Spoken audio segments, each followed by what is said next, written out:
Let me start this video with a small inspirational story. In Rameshwaram, there was a small school for fishermen kids.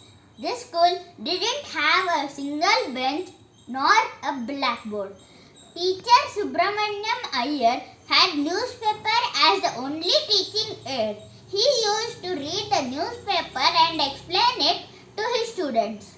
Once Iyer was sitting on the beach side with one of his students, and the student noticed a bird and the plane flying in the sky and asked the teacher how could a plane fly in the air when it's so heavy. Iyer promptly replied, "I don't know, son, how does a plane fly?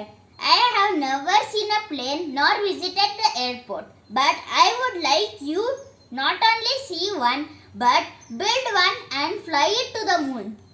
Any guess who was that student? No, it is not Sarvapalli Radhakrishnan.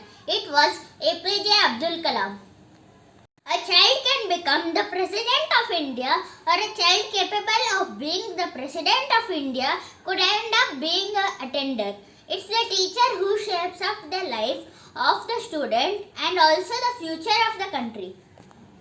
Many of us know 5th September in India is observed as Teachers' Day. It is the birth anniversary of Dr. Sarvapalli Radhakrishnan. He has played many roles in his life.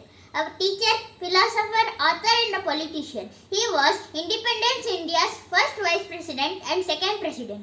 There are many other meritorious men and women who have shaped our history, and Savitribai Phule is one among them.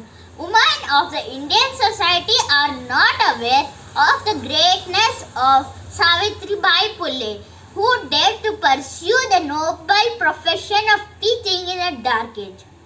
The time when women were mere objects to be used. Education for women was considered no less than a punishable crime. She dared to speak against the unpardonable boundaries imposed on women in Indian society. She ignited millions of lives, for which today's women and everyone should be grateful to her.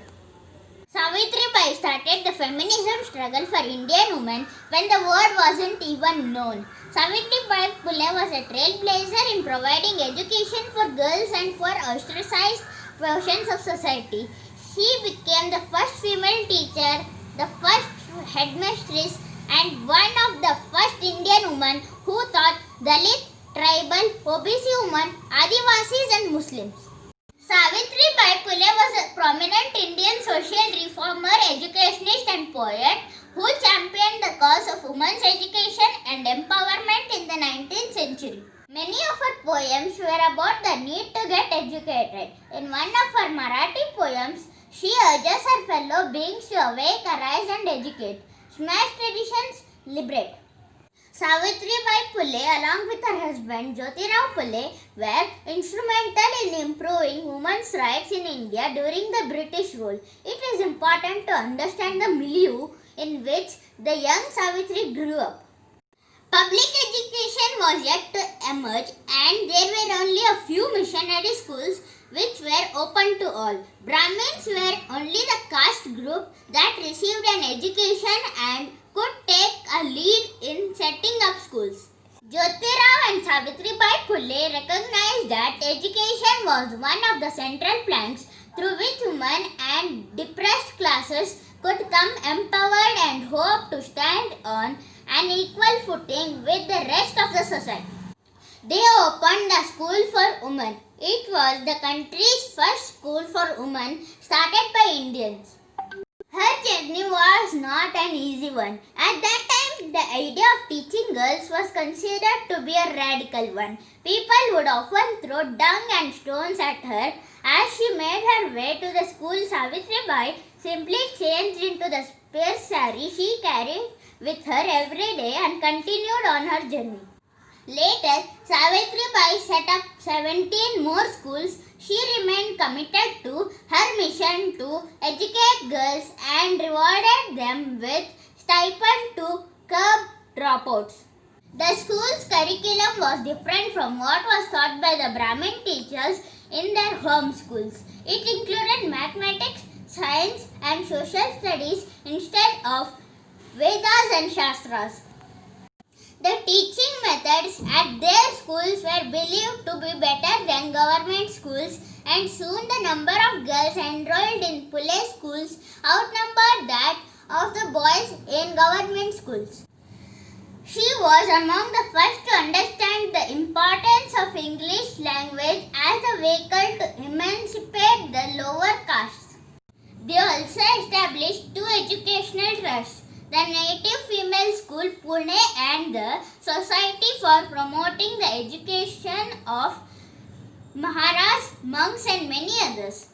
Together, they set up 52 boarding schools for the welfare of orphan children, worked in famine relief, set up a night school for workers and peasants. Her efforts didn't go unnoticed. She was declared to be the best teacher in the state by the British government in 1852. She received further praise from the government in 1853 for her work in the field of education. Because of the role Phule played in the field of women's education, she is also considered to be one of the crusaders of gender justice. As one of the papers published in the International Journal of Innovative Social Science and Humanities Research. The paper also credits Phule as being one of the first published women in modern India who was able to develop a voice and an agency of her own at a time when women were suppressed and lived a subhuman existence. According to a piece published in Okio's Worldviews journal titled Savitribai and India's Conversation on Education, if you are an educated Indian woman, you over. If you are an Indian schoolgirl reading this chapter in English, you over. If you are an educated international Desi woman, you over. During the bubonic plague in 1897, Savitribai Phule and her adopted son Yashwant opened a clinic to treat those affected by the disease. But while caring for the patients, Savitribai contracted the disease herself and succumbed to it on March 10, 1897. A memorial was created in her honor by the Pune City Corporation in 1983. As a token of honor, on March 10, 1998, a stamp of Savitribai Phule was released by the India Post. In the year 2015, the University of Pune was renamed as Savitribai Phule Pune University in the recognition of her life and work. Google released Google Doodle on her 186th birthday. A truly amazing personality, Savitribai Phule is a fitting model for all people of all genders to take their inspiration from even in 2020. She will be remembered for being India's first female teacher who worked for the upliftment of women and untouchables in the field of education and literacy. Savitribai Phule's legacy lives on today and her contribution towards women education are hugely respected. Her life and work is a testament to social reform and female empowerment in Indian society. We'll wind up my video with a small yet simple question. Do you know who was the first Muslim woman teacher of India? Leave your answer in the comment section below. Thanks for watching and happy Teacher's Day.